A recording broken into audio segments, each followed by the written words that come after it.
Hey, Coach, how are you? Scott Churchton, Streampunk Soccer. Obviously, this decision day is vastly different from the feel of last season. Talk a little bit about the preparation this time around versus last year at this time. Thanks. Um, the preparation is fairly similar in the sense of the intensity that we've trained at, the buy-in and the sort of focus of the team is very similar. The difference is we're fighting for a totally different opportunity.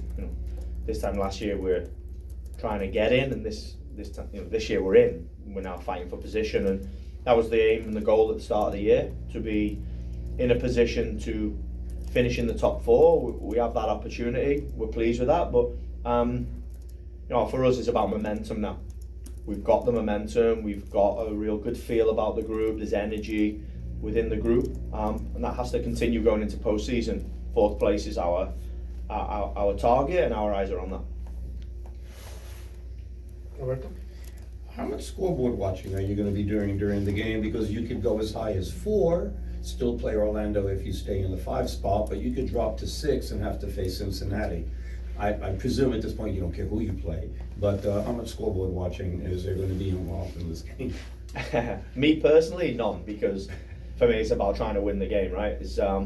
We don't achieve anything in the sense of fourth place if we don't win the game. So that is my whole focus, and like I've said, momentum and keeping the momentum going. That is all around performance and elements of our performance. And we've reviewed the Nashville game, and some really good bits, some bits that we know we have to improve on.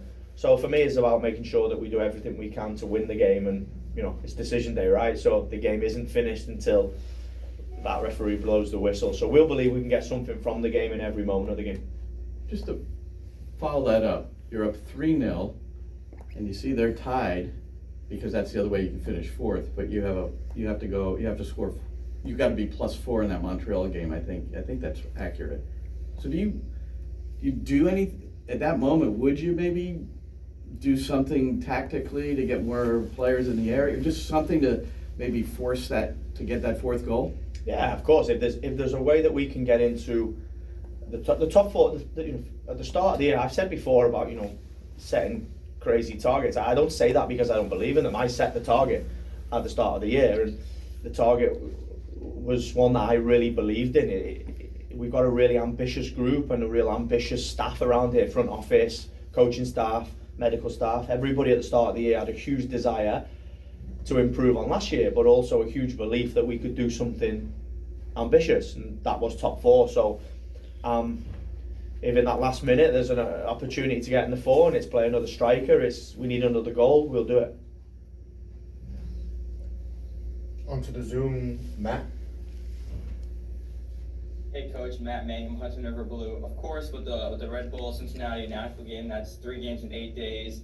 Now some time off before Montreal. What was that week kind of like, getting the team back fully fit and preparing for Montreal? Thank you.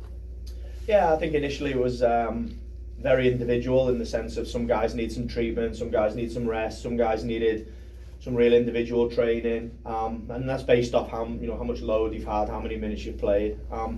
And then coming out of the first part of the first week is then getting the team back. Obviously we got some guys on international, but getting the team back together. We had a really successful pre-season where we highlighted the principles of how we want to play and the team that we want to be. So there is no change in that. It's just about reinforcing it, looking at the areas where we've been really good, the production that we've had offensively from those different areas of the game, making sure that we train them, making sure that we continue to believe in the idea, making sure that we went into that second week fully prepared to focus on Montreal. And we might have clinched, we might be in the postseason, but for us the season is not over. For us it's about this last game. It's making sure there's many areas to focus on in this game. 1, top 4. 2, we want to improve our away form.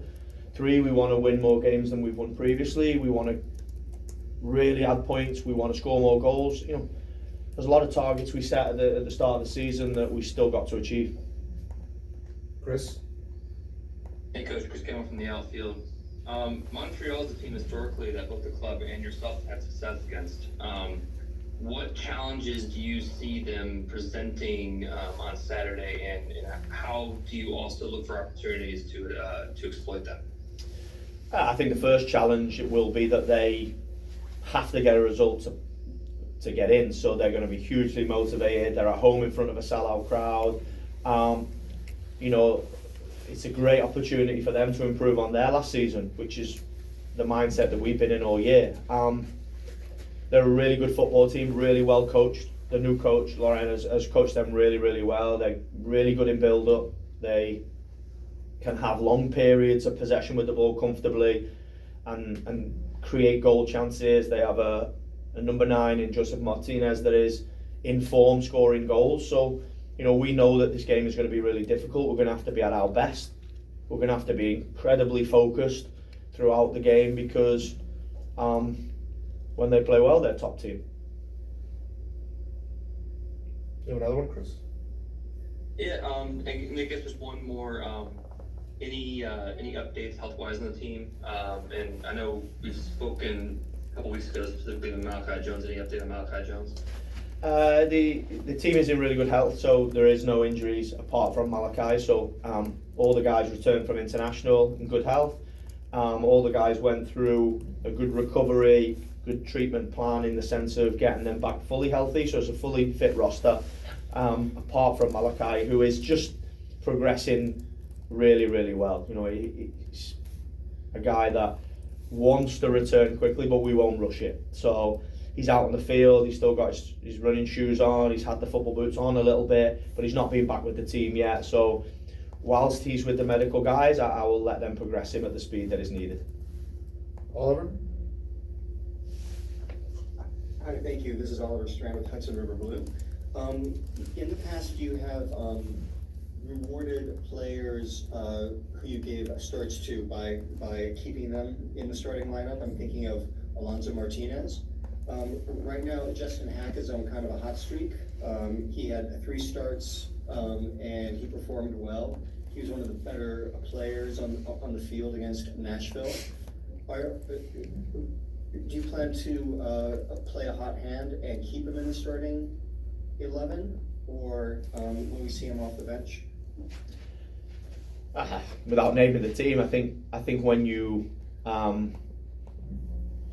give the opportunity to guys, you know, all season, the communication to the guys is that if you work hard and prepare yourself and make sure that you're ready, you'll get an opportunity. And then when you get the opportunity, you take it, you stay in.